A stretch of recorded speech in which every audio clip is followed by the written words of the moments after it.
Você tem sentido que o mundo está diferente? Conflitos que se espalham. Famílias desfeitas. Doenças novas. Medos antigos voltando? Você não está sozinho. Algo profundo está acontecendo. E não é teoria, é espiritualidade revelada. Nessa palestra impactante, Jorge Lahar nos apresenta uma verdade que muitos evitam. A Terra já está em transição espiritual. Não se trata de destruição física, mas de uma seleção silenciosa e inevitável. Espíritos endurecidos estão retornando em massa. Valores antigos estão ruindo. E os que não se renovarem vão ser convidados a partir. É isso mesmo. Estamos no meio de um processo cósmico onde a paz que tanto buscamos no mundo precisa começar agora dentro de nós. Mas será que você está pronto para essa mudança? Será que você está entre os que vão permanecer? Ou será que, sem perceber, está resistindo ao chamado espiritual mais importante da sua existência? Assista até o fim. Essa mensagem pode abrir seus olhos e mudar a sua rota espiritual. Se inscreva no canal e compartilhe nos comentários. Você sente que estamos no fim ou no começo de algo muito maior?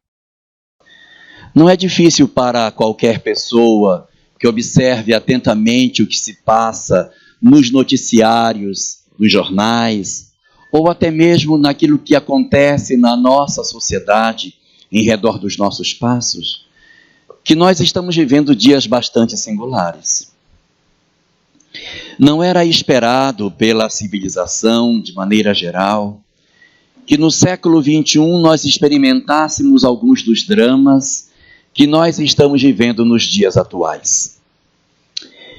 Quando nós assistimos o noticiário, nós temos a sensação de que nós não estamos no século XXI.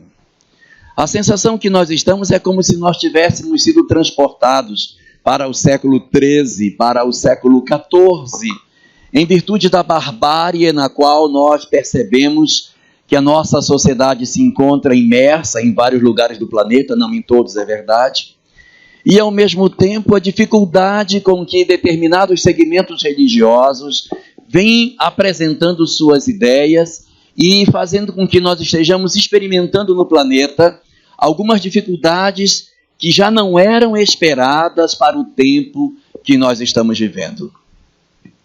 Os conflitos surgem não somente entre as nações.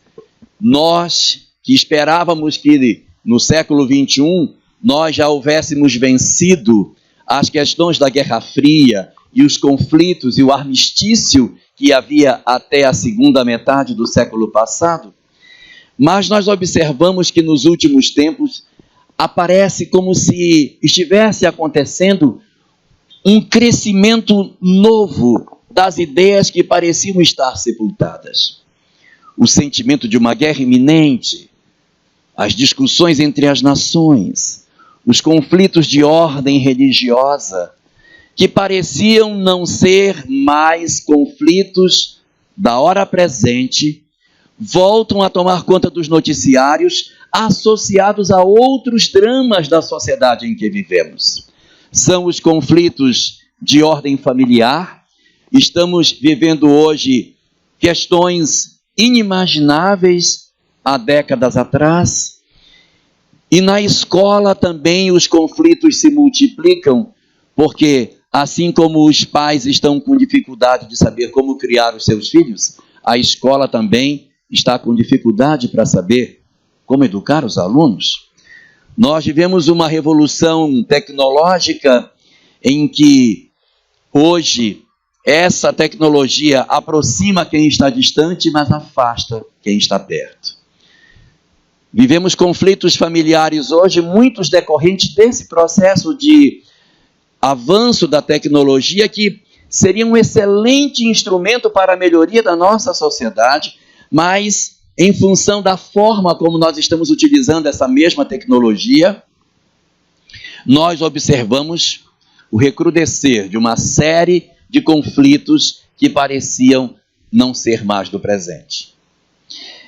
Muitas pessoas, quando observam esse tipo de conflito e essas notícias dos últimos anos, começam a ter a sensação de que nós estamos caminhando para o caos. de que nós caminhamos para um fenômeno que não há mais como reverter. E associado a isso, a uma série de ideias que surgem em diversos segmentos religiosos com relação ao pensamento de que a Terra caminha para o fim da história, para o fim de tudo, para um terminar de todas as coisas, como se nós estivéssemos vivendo os últimos instantes da nossa história. Quando todos esses fatores se somam, um desalento, uma sensação de desesperança acaba tomando boa parte das pessoas. Algumas chegam a dizer, não adianta lutar mais. Nós já perdemos essa guerra. Nós não temos mais como reverter esse processo. A Terra vive um conflito, e este conflito faz parte do final de todas dessas histórias. Uma obra muito evocada para representar esse pensamento está contida no Novo Testamento como sendo a sua última obra, chamada de o Apocalipse. O Apocalipse de João. Diferentemente do que muitas vezes as pessoas pensam, a palavra Apocalipse não significa fim de nada. Apocalipse em grego significa revelação, ou seja, informar alguma coisa que está oculto. Em grego, revelar, revelação, fala-se Apocalipse.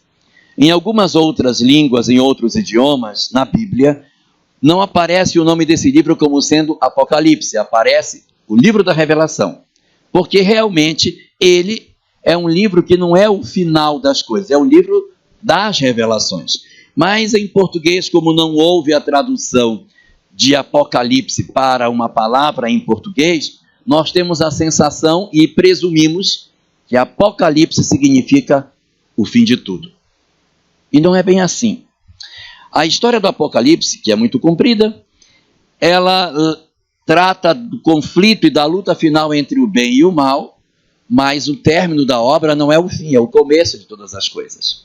A obra diz que após uma grande batalha, chamada Batalha de Armagedon, na qual o bem e o mal lutarão, o bem vencerá, e a terra se tornará um local bendito, aonde as almas que houverem identificado o seu proceder com aquilo que seja o chamado bem, terão espaço para conviverem nessa terra nova. Mas aqueles que foram desobedientes não terão mais espaço neste lugar e, evidentemente, serão convidados a irem para outro lugar, onde ali experimentarão pranto e ranger de dentes, etc. e tal. Assim, seria uma síntese do que está posto na obra O Apocalipse. Entretanto, é importante que nós nos debrucemos para saber o que é que o Espiritismo tem para somar a esta informação. O que diz o Espiritismo em adição a tudo isso que está posto? O que falam as obras? O que foi que a gente já conseguiu recolher na literatura proposta na doutrina espírita sobre essa questão referente a esse momento que nós estamos vivendo e a essas notícias sobre o futuro da humanidade, o que deverá acontecer conosco e como poderemos fazer para que nós consigamos efetivamente transformar o mundo em que vivemos, para que a gente possa ter efetivamente na Terra um pouco mais de paz. É muito comum as pessoas se referirem ao momento que estamos vivendo como sendo o momento final da Terra, por conta de alguns, entre aspas, sinais que poderiam estar sendo lidos.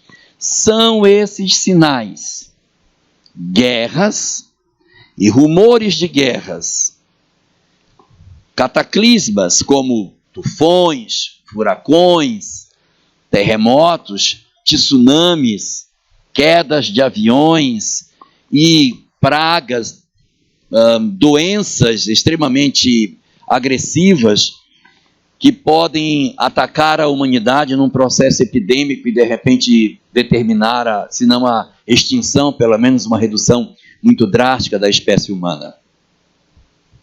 Todos esses fatores, eles vêm se somando, e a doutrina espírita, se debruçando sobre essas questões, no livro A Gênese, que este ano completa seus 150 anos de existência, porque foi a última das obras publicada por Allan Kardec e que veio a lume no dia 6 de janeiro de 1868. Portanto, estamos agora completando com ela 150 anos de existência. Essa obra, ela traz no seu último capítulo uma discussão sobre essas predições, sobre essas questões do futuro. E o que o Espiritismo fala sobre isso? O que ele comenta sobre essas coisas? É muito comum nós comentarmos sobre a questão das guerras e dizermos: as guerras são o grande sinal do fim de todas as coisas. Até poderia ser, mas não é. Porque a humanidade sempre esteve a braços com guerra. Qualquer um de nós que se dedicar a olhar a história da humanidade vai observar que durante toda a nossa história nós não tivemos momento de paz. Nós vivemos em conflito de guerra o tempo todo.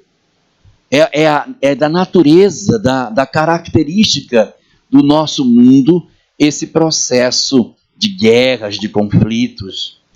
Há os outros que dizem que são os maremotos, os tufões, os furacões. Mas acontece que isso sempre existiu. Sempre existiu o tufão, sempre existiu o furacão. O problema é que a humanidade ela era menor. Então, às vezes, acontecia uma tsunami na Ásia e ela não agredia tanto a humanidade porque a população era menor. Aquela tsunami de 26 de dezembro de 2004, aquela grande, que segundo se diz, teria promovido a desencarnação de 180 mil pessoas, é tida como a maior tsunami dos últimos 40 anos. Se é dos últimos 40 anos, então teve uma maior do que ela 40 anos antes. Só que naquela época, como a Polinésia não era tão habitada, ela ocorreu, mas ela não produziu tantos conflitos, tantas dores, como a última que aconteceu. Isso faz parte do processo de desenvolvimento e de acomodação do planeta. O nosso planeta, por ser um planeta muito jovem, ele ainda tem uma camada muito grande de matéria incandescente no fundo do nosso planeta. Então as placas que estão endurecidas, elas ficam como que nadando nessa lava incandescente que está dentro da Terra e que sai pelos vulcões. Então terremotos, maremotos serão fenômenos comuns durante muitos e muitos milênios que fazem parte desse abarroamento entre as placas que constituem os continentes. Então isso aí não seria efetivamente um sinal de que nós estaríamos indo para o fim, porque esses fenômenos eles são normais. E a gente às vezes vai para o cinema, assiste aquele filme 2012, que aparece tudo se acabando, aí diz, meu Deus, é isso aí que vai acontecer. E aí depois tem aquele outro filme, O Dia Seguinte, que congela tudo, aí todo mundo fica mais apavorado ainda. Então, essas coisas elas são muito preocupantes. Depois vem um pessoal e diz que em 2019 tudo vai acabar. Porque vai fazer 50 anos que o homem foi à Lua, então, como faz 50 anos, 69 mais 50, 2019, vai ser aqui que vai acabar. O relógio de Deus não tem ponteiro, gente. Ele não mede as questões pelo número de vezes que a Terra gira em torno do Sol. O relógio de Deus é um relógio psicológico e ele está vinculado efetivamente ao processo de transformação da humanidade. Então vamos ao que o Espiritismo diz efetivamente sobre todas essas questões. O Espiritismo diz que sim, é verdade, a Terra vai sim passar por um processo de transformação. E para ser mais claro, sim, a Terra já está passando por um processo de transformação. Só um cego não percebe o que está acontecendo na nossa humanidade. Só um cego não vê o quanto a humanidade está transformada. Está aqui a Célia que não me deixa mentir. Era assim antes, Célia. Não era não, tá vendo? Ela sabe que ela estava lá, ela viu. Então, não era assim, a nossa humanidade não era assim. O que Kardec, colocando o pensamento dos espíritos na última parte da Gênese, nos traz, é que as transformações que a Terra irá atravessar não são transformações no sentido físico, não são cataclismas físicos que vão promover a transformação do planeta. O que não quer dizer que eles não vão acontecer, ou seja, vai ter furacão, vai ter tufão, vai ter maremoto, vai ter guerra, vai ter isso. Tudo bem, isso está dentro do modelo que o nosso planeta possui. Mas o que caracteriza a transformação da Terra não são as transformações físicas do planeta, são as transformações sociais. Segundo o que o Espiritismo diz, o que demonstra efetivamente um processo de transição do planeta não são as entranhas do planeta se revolucionando, são os tecidos sociais se desagregando e se reagregando. É a forma como a sociedade está se pondo. Nós hoje não temos um modelo econômico para o mundo que sirva. O povo discute, é capitalismo, é socialismo. Ninguém conseguiu colocar nenhum outro paradigma econômico depois que foi apresentado o último modelo no século XIX. Nós estamos sem modelo. Nós estamos caçando um modelo, mas nós não sabemos que modelo é. Ninguém sabe mais como criar filho. O modelo que tinha não serve e ninguém sabe como é que faz. Ninguém sabe mais como educar menino na escola. O modelo que já não serve mais e ninguém sabe como faz. Os nossos paradigmas estão todos conflituados. O que demonstra que nós estamos num processo de transição é que os paradigmas que existiam não servem mais e não há paradigmas novos para colocar no lugar daqueles que não estão servindo. É isso que demonstra a crise no sentido global que nós estamos passando. É crise na família, é crise na escola, é crise na religião, ou vocês acham que a religião não está em conflito também? A religião também está meio perdida. Está em conflito também. Os vários segmentos sociais que a humanidade possui, eles estão todos se questionando, se revendo, tentando se entender. É isso que para a doutrina espírita significa que a humanidade agora está enfrentando um momento de revisão dos seus valores. E isso nos leva a uma evidente pergunta. Por que isso está acontecendo? Qual a razão de nós estarmos vivendo esse conflito? Isso se dá por uma seguinte razão. Segundo aquilo que a doutrina espírita nos coloca, o universo infinito ele é todo povoado, não só na Terra, mas em outros mundos. E os mundos, didaticamente, estão divididos grosseiramente em 3 tipos. Os que estão mais abaixo que a Terra, os que estão semelhantes à Terra, os que estão melhores que a Terra. Então, eu teria fundamentalmente esses 3 modelos. Os mundos não estão no mesmo padrão.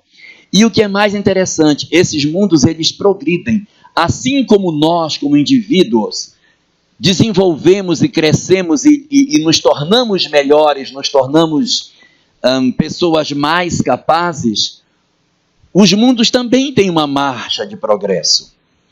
É como se fosse assim, existe uma marcha do homem, mas os mundos também caminham.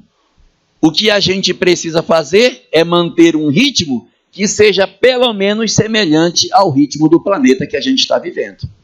Porque se a gente caminhar no ritmo do planeta, a gente continua tendo as características daquele mundo e garantindo para nós a condição de retornarmos a esse mesmo planeta.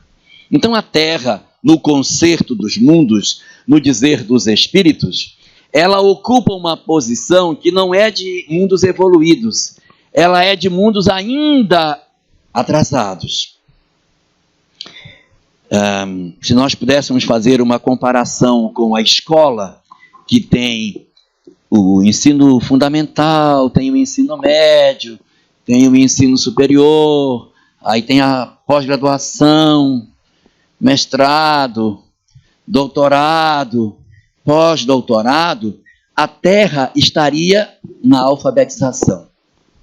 Ok? Para ficar claro para todo mundo. Nós somos almas analfabetas. Por que dizemos que as almas são analfabetas? Por quê?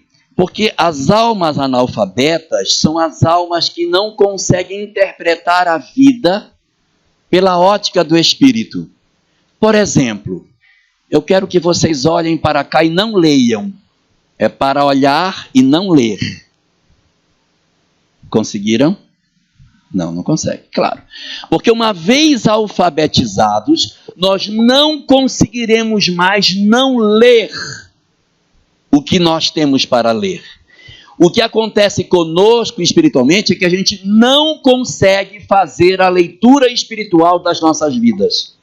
A gente não sabe ler espiritualmente, a gente só sabe ler materialmente. Porque a gente diz assim, é porque esse meu irmão é problemático, porque esse meu irmão é não sei o quê, é porque meu marido isso, porque... Tem gente que reclama até da sogra, né? Então, nós temos sim uma dificuldade de fazer a leitura espiritual das nossas vidas. Nós temos dificuldade de fazer. Nós temos uma tendência de ler a vida pelo ângulo material que ela tem. Então, quando as coisas acontecem, que leitura que eu faço? Leitura material. Eu só vejo a existência. Eu sou um espírito analfabeto, porque eu não consigo ler as leis de Deus. Se eu fosse uma alma alfabetizada, eu diria, não é isso. Não é assim. A gente tem que ver a questão espiritual que se esconde por trás disso. Dificilmente fazemos isso. Então somos almas analfabetas. Nosso planeta é um planeta marcado por um conjunto de espíritos exatamente com essa característica, o analfabetismo espiritual. Infelizmente. Essa é a nossa classe. Nós estamos aqui aprendendo a juntar letrinhas. Nós estamos aqui aprendendo a juntar as sílabas para começar a fazer as leituras. É esse o objetivo nosso aqui na Terra. Eu lembro do meu filho. Eu tenho um filho, ele já está adulto hoje, mas quando ele era criança, ele tinha 6 anos de idade, ele me disse assim, pai, eu queria fazer uma pergunta para o senhor. Ele pode fazer. Disse, olha só, eu já sei ler, eu já sei somar, eu já sei subtrair, eu já aprendi a multiplicar e eu já sei dividir. E eu tenho uma pergunta para lhe fazer, ele pode fazer. O que é que eu ainda vou fazer na escola? Né? Parece conosco, porque ele diz assim, mas eu vou me alfabetizar espiritualmente, e o que mais que eu vou aprender? A resposta para nós é o riso de vocês para a pergunta do meu filho. O que tem para desenvolver espiritualmente depois de se alfabetizar é o mesmo que tem para a gente aprender depois que nós aprendemos a nos alfabetizar espiritualmente. Tem um caminhar imenso para frente. Imenso. Então, segundo o que o Espiritismo diz, a Terra está marcada para ser um planeta para alfabetizar os espíritos. Esse é o nosso objetivo. O objetivo da Terra é alfabetizar espiritualmente os espíritos. Então, o que ocorre na história da humanidade? Os analfabetos, ou os chamados maus, eles desencarnam e reencarnam, porque isso está na lei. Não aprendeu, então vai reencarnar. E nós ficamos nesse processo de reencarnação o tempo todo.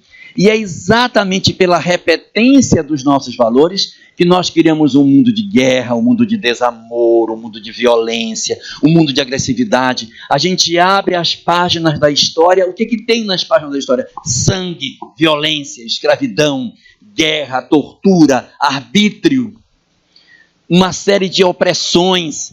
É impossível que a gente tenha passado pela história da humanidade todinha e tenha se esquivado de tudo isso. Pelo menos uma dessas a gente pegou. Ou a gente pegou uma revolução, ou pegou a escravidão, ou pegou alguma coisa, se não, alguém aqui pode gritar bingo porque pegou tudo, mas pelo menos uma dessas a gente pegou, porque se não tivesse pego nenhuma dessas, não estava aqui. Se nós tivéssemos atravessado a história da humanidade sem nos envolvermos em nenhuma guerra, em nenhum conflito, em nenhuma cena de ódio, nenhuma cena de opressão, nenhuma cena de intolerância religiosa, não estávamos mais aqui. Se estamos, é porque a gente tem de alguma forma uma história com essa coisa complicada que a história da humanidade possui. Somos almas em processo de alfabetização. Então poderíamos dizer que nós somos, no rótulo mais da doutrina espírita, os espíritos maus que retornam. Não somos espíritos bons. Então nós estamos ainda nessa condição de desencarnarmos e voltarmos para o planeta até que a gente aprenda. Só que na história da humanidade, ao longo da história, alguns espíritos apresentaram uma característica singular. Eles despertaram, eles aprenderam, eles descobriram, eles passaram a fazer a leitura pelo lado espiritual, eles fizeram a opção pelo bem, eles tinham a opção de fazer o mal. Eu não vou fazer. Eu posso fazer, mas eu não vou fazer. Não vou ser algoz, prefiro ser vítima do que ser algoz. Eles fizeram a renúncia daquilo que as pessoas da época diziam, vai lá, besta, né? Vai lá. E eles, aproveitando a leitura diferenciada que a vida lhes oportunizava, fizeram uma visão muito mais espiritualizada das coisas que suas vidas lhes apontavam. Nessa comparação, seriam almas que se alfabetizaram. Eles se alfabetizaram. Então, como a nossa classe é uma classe de alfabetização, e eles se alfabetizaram no meio do ano, o nosso professor, que é Jesus, disse, meu filho, está na hora de você seguir para uma outra série. Então, Kardec, abordando isso na Gênese, diz que quando um espírito ele alcança um grau de evolução em que a Terra já não oferece os recursos de aprendizado que ele precisa, então esse espírito é convidado para ir para outros mundos mais avançados, para que ele dê continuidade ao processo de educação dele. Então ele vai se desenvolver em outro lugar. E esses espíritos, então, migram da Terra. Kardec chama isso de migrações individuais. Então você pega um Francisco de Assis e migra da Terra. Você pega um Bezerra de Menezes e diz, você está liberado. E ele diz, mas eu prefiro ficar. Mas você está liberado, mas eu quero ficar. Mas você está liberado, mas eu quero ficar. Então, vai ficar. Você pega um Gandhi e diz, você está liberado. Liberado. Porque a maneira de viver destoa daquilo que o planeta possui. Não precisa mais das lições que a Terra tem para oferecer. Só que esse é o ritmo das almas. Só que os planetas também têm seu ritmo. E o que demonstra que nós estamos em transição é porque, segundo o que a doutrina espírita diz, agora, nesse momento em que vivemos, a Terra vai mudar de status. Ela vai deixar de ser o primeiro aninho e vai virar o segundo aninho.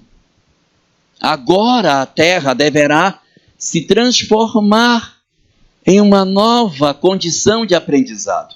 Isso não vai acontecer da noite para o dia. Nós esperemos que a gente vai dormir demônio e vai acordar anjo. Não é.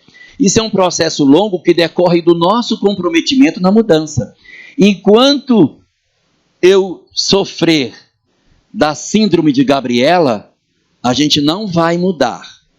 Eu nasci assim, eu sou mesmo assim, e eu vou ser sempre assim. Então, quando a gente tiver esse problema dos outros, não quero nem saber, que mal que tem, só um lixinho, o rio Amazonas é grande, jogar só um lixinho não faz mal. E enquanto a gente não tiver essa consciência, as coisas vão continuar do jeito que são. Somos nós que vamos ser os artífices de transformação disso. Diz a doutrina espírita que se nós colaborarmos, essa transição vai mais rápida.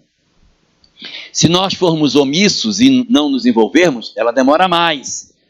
E aí talvez a gente não mereça permanecer. E se a gente lutar contra a transformação, ela demora bem mais, mas a gente muito provavelmente não vai fazer parte dos que ficam. Diz assim a doutrina espírita, que o progresso do mundo se opera com os homens, aí vem mais rápido, sem os homens, que é a omissão deles, ou apesar dos homens, demorando muito mais. Observem que é homens, homens e homens. Mulheres não fazem parte dessa... Está fora dessa daí. Acho que é porque elas já estão, né? Já vão ficar mesmo. Está no outro patamar, né? Deve ser por isso, não sei. Bom, então, nesse período de transformação, em que a gente observa tantos conflitos externos, tanto tumulto, é hora de nós pararmos de olhar para o que está lá fora e observarmos o que está acontecendo dentro de nós. Porque o que diz o Espiritismo? Ele diz o seguinte, que quando chega nesses períodos de transição, nessa hora que essas coisas estão acontecendo, como agora que a gente está vivendo esses processos, o fluxo vai inverter. O fluxo era como? Os maus permanecem e os bons saem. Vai mudar o fluxo. Agora vai ser assim. Aqueles que são maus, nós vamos dividi-los em duas categorias. Existem os maus, que são sensíveis à mudança, e os endurecidos, que são os maus não tocados pelo bem. Os maus não tocados pelo bem são aqueles que dizem assim, eu sou assim, eu gosto de ser assim, eu fiz, eu gostei e vou fazer de novo. Então, essas pessoas são as pessoas que a gente pode dizer que são os espíritos endurecidos. Segundo o que o Espiritismo diz, essas entidades endurecidas, elas não têm uma concepção de reencarne muito comum no planeta, porque senão eles perturbam a ordem. Se vierem todos eles de uma vez, nós teremos uma perturbação da ordem no planeta. Então, o que fazemos? Esses espíritos que são bem difíceis, eles vêm raramente. Vem um, depois vem o outro. Agora vem o outro. Agora vem outro. Mas eles não vêm em grupo, porque se eles vierem em grupo, eles vão perturbar a ordem. Só que quando chega nesses períodos de transição, inverte-se. Eles que tinham pouca chance de reencarnar, agora vêm aos bolos. É como se uma torneira que existisse, onde eles pingavam, tivesse sido aberta. E eles reencarnam a rodo no planeta. Esses espíritos, eles estão há tanto tempo no mundo espiritual, que eles ainda trazem o psiquismo da época em que eles viveram. Muitos deles viveram na época das cruzadas. Então eles ainda vêm com o estigma das cruzadas. E é muito comum acontecer na história da humanidade, que quando a gente odeia muito uma coisa, a gente renasce no lado contrário. Eu odeio Paysandu, vai nascer Remo. Vai nascer Paysandu. Você, eu odeio Remo, demais. Vai nascer Remo na próxima. Para poder... E a Copa está chegando, sugiro que a gente torça pelo menos uma vez pela Argentina, para que a gente não passe por essa experiência, né? Então, se eu tinha na Idade Média um espírito que era cristão e odiava o Islã, e é uma alma muito endurecida, está desde a Idade Média com dificuldades para reencarnar por conta da agressividade que possui, e esse espírito tem que retornar, ele não vem como cristão, ele vem na capa daquilo que ele mais odiava. Então eles renascem dentro do Islã e dão ao Islã uma face que não é a característica dominante dele, e constituem na atualidade conflitos de ordem religiosa decorrente do reencarne em massa dessas entidades com essas características. Então nós estamos tendo hoje no planeta um reencarne em massa desses espíritos endurecidos, intolerantes religiosos, encarne em massa de espíritos da época da Inquisição, que estão agora exercendo o papel de julgadores da religião dos outros. O encarne em massa de antigos ditadores violentos, agressivos, que renascem. Bárbaros antigos estão renascendo no planeta. E qual é o objetivo de tudo isso? O objetivo é duplo. É para que eles tenham uma chance de mudança, porque eles precisam de uma chance. Eles são nossos irmãos, eles precisam de uma oportunidade. E ao mesmo tempo nós precisamos testar o nosso amor. Se nós não tivermos a capacidade de demonstrarmos que os amamos, ou pelo menos os compreendemos, é sinal de que nós não estamos maduros para a transição. Porque nós podemos tomar dois caminhos diferentes. Um dos caminhos é você rejeitar essas pessoas, dizer, tem que matar tudinho. Quando a gente toma essa decisão, é um sinal de que o nosso coração não está maduro. Nós não somos maduros. Eu não estou dizendo que a gente seja cúmplice da impunidade, mas a violência e a morte nunca foi solução para conter a agressividade. Porque essas almas desencarnam e retornam. E a gente empurra para frente o processo de transição da Terra. Então, se eu os odeio e quero destruir essas pessoas, é um indicativo de que nossas almas ainda estão verdes. Nosso processo de alfabetização está complicado. E se nós, por outro lado, dissermos, eu gostei dessa ideologia, vou me filiar a ela, eu posso ser cooptado por ela, sem que eu seja um deles, mas eu me sinto atraído. É como se aqueles elementos tivessem algum tipo de carisma, que eu me sinto atraído, e expressões e sentimentos que estão depositados em mim há tantos séculos eclodem. E eu me sinto buscando essas ideologias, mesmo que eu hoje já aparentemente não tenha mais vínculo com esses espíritos. Então, é para saber se realmente eu sou bom. É só para isso. Então, serve para eles e serve para nós, para que a gente possa mudar. Se eu não souber aproveitar esse processo, eu muito provavelmente acabo me perdendo. Então, é um grande teste para todos nós. E o que deverá acontecer com essas entidades? Aqueles dentre nós, tanto os que são mais endurecidos, como aqueles de nós, que formos muito teimosos em permanecer no nosso ponto de vista, eu não mudo, eu sou assim mesmo, não adianta, pode fazer, não vou mudar, temos uma chance de demonstrar que não somos alfabetizados, que não conseguimos, não estamos aptos a aceitar um processo de leitura espiritual da vida. Então, o que é que vai acontecer? Se a Terra se transforma no segundo ano e eles precisam se alfabetizar, não será aqui que essas almas irão permanecer. Eles deverão ser conduzidos para um primeiro aninho em outro lugar, eu não sei onde. Mas isso é normal. A Terra é apenas um momento, um espaço do universo. Mas isso é da lei universal, segundo a doutrina espírita. Os espíritos não pertencem aos mundos. Eles estão nos mundos, enquanto aqueles mundos oferecem as condições para que eles se desenvolvam. A partir do momento que não tem por que ficar ali. O ideal seria você permanecer, porque você tem seus laços, seus amores, seus afetos. Mas se você perdeu essa concessão, automaticamente você vai ser chamado para ir para outro lugar.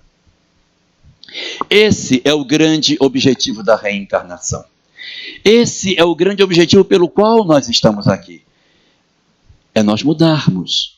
O objetivo pelo qual nós renascemos não foi para a gente repetir as mesmas faltas. Foi para que a gente fizesse um novo caminho. E às vezes a gente fica olhando muito essas questões e não observa as nossas questões individuais que a gente tem para tratar. E a gente assiste noticiários, isso aí, olha lá, como é que pode? E critica os outros, não olha para si, pelo amor de Deus. Porque no fundo, essa questão lá fora, é lá fora, mas eu tenho uma questão dentro para resolver. De que adianta eu querer ficar criticando do lado de fora, se eu do lado de dentro não estou me tratando? Eu preciso cuidar de mim, da minha história, para eu não ser rabugento, chato. É muito ruim você viver com uma pessoa que só reclama, tudo põe defeito. Falando, tudo reclama, né? Aquela pessoa. Aqui não tem gente assim, mas lá na minha terra tem. Então são pessoas. Reclama de tudo. Olha aí. Olha a antipática. Olha a antipática. E aí você convive no meio de pessoas que o dia acorda de manhã e reclama de manhã, reclama do meio-dia. É o tempo todo reclamando. Isso faz mal, a gente adoece, pelo amor de Deus. E nós não estamos na Terra para outra coisa senão mudar. Esse é o nosso objetivo na existência. Mudar. O problema é que a gente quer mudar sem mudar. Entendeu? É muito comum isso. Eu queria tanto ser um espírito luminoso. Meu Deus, eu queria tanto. Queria chegar no local, todo mundo, meu Deus, chegou. Mas eu não quero mudar.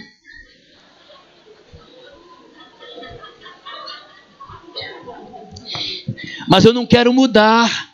Eu quero continuar como eu sou, mas eu quero evoluir. É como se eu quisesse que a lei de Deus mudasse para eu ser bom, entendeu? Vou mudar a lei de Deus, aí você vai ficar como você está, e vou mudar aqui, você vai ficar, agora você é evoluído. Não! Todo o processo de planejamento espiritual que a gente passa, ele é um processo de mudança. Ele nos chama para a mudança. Ninguém veio aqui para ver uma vida melzinho na chupeta. Ninguém. Todo mundo está carregando a sua cruz. Não tem ninguém aqui e lá fora. Diz, nossa, meu Deus, minha vida é um mar de rosas. Ai, meu marido, quando acorda de manhã, acorda saltando. Meu bem, meu bem. Quando eu chego em casa, as minhas crianças todas tomadas banho, jogando pétalas de rosa no chão. Mamãe chegou, tarefa pronta, banho tomado.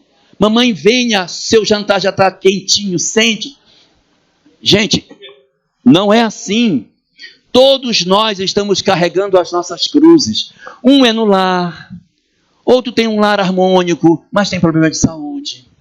Outro tem o lar harmônico, tem a saúde boa, mas tem problema financeiro. O outro tem a saúde financeira boa, tem o problema do corpo também tranquilo. O lar está ótimo, mas não encontra uma pessoa que o ame. Ai, queria tanto uma pessoa para dizer no meu ouvido que me ama, não encontro ninguém. Ó, solidão miserável e tal. Então, cada um num. E tem outros que tem tudo, está doente, família complicada, não achou ninguém, vive numa miséria danada. Então, cada um está num drama. Isso é de nós, isso é nosso.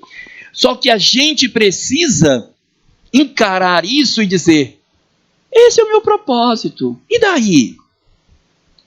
Esse é meu desafio, esse é meu desafio. A família que eu tenho é o meu desafio. E daí?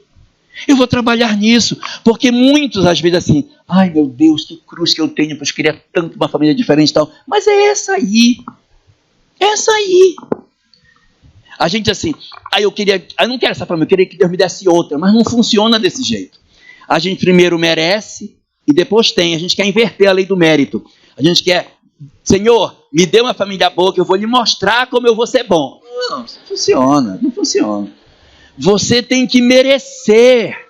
Nós temos que merecer. E o que acontece conosco é que a gente fica olhando muito o mundo lá fora cheio de conflito e se esquece que todo o processo de harmonia do mundo passa por dentro de mim. Eu sou o construtor da harmonia. Eu preciso ser capaz de encontrar a harmonia dentro de mim, mesmo quando há conflito do lado de fora. Eu sei que é difícil. Eu sei que é complicado. Você tem uma família difícil, problemática, o corpo não ajuda, a gente tem problema de saúde, às vezes não dorme direito, tem tantas angústias. Mas nós precisamos descobrir o propósito pelo qual nós renascemos. Se nós descobrirmos o porquê nós renascemos, vai ficar muito mais fácil. O problema é que a gente está procurando a razão pela qual renasceu longe dos nossos passos. A gente fica olhando para muito longe. Ai, meu Deus, o que será que eu vim para fazer? E fica procurando longe, quando o que a gente veio para fazer está bem pertinho. Não é novidade para ninguém a frase amai ao próximo. O que é próximo? É próximo. Então amai ao próximo. E eu fico, meu Deus, o que tem que fazer? Não tem família, papai? Então, você já tem Quem tem família já sabe o que tem para fazer. Esse é o nosso objetivo. É fácil? Não, não é fácil. Eu sei que muitas vezes é difícil, mas esse é o desafio, porque é através do exercício nosso de amor, nesse ambiente aparentemente tão difícil, que nós iremos encontrar a chave da nossa libertação espiritual. Porque a transição ela está acontecendo. Segundo o que o Espiritismo diz, ela não vai acontecer. Nós estamos vivendo o momento da transição. Então nós precisamos aproveitar o tempo que a gente tem para fazer essa mudança. Em que sentido? Descobrir o nosso grande propósito. E descobrir que esse propósito não está longe de nós, não está tão distante dos meus passos. Está dentro do meu lar, no espaço que eu convivo. Então eu vou dar 2 dicas de como a gente pode fazer para descobrir o que fazer. Primeiro, observe o que mais as pessoas criticam em você. Não é possível que esteja todo mundo errado e só você certo. Então se todo mundo diz, porque você é muito egoísta. Porque você é muito egoísta. Ouviu demais, eu sou egoísta. Comece a desconfiar que você seja. Comece a desconfiar que você seja. André Luiz, no livro Agenda Cristã, diz assim: não se fira com a calúnia, apenas viva de maneira que ninguém possa acreditar no caluniador. Então, se a pessoa está dizendo que você é egoísta, mas eu não sou. Então, viva de maneira que ninguém nem possa acreditar que a pessoa diz que você é egoísta, porque aí você desfaz. Não vá tomar forra, querer se vingar, querer envenenar a pessoa, porque não adianta isso, é bobagem. Tente trabalhar e descobrir o que eu posso fazer. Então, essa é a primeira dica. Observar o que as pessoas dizem.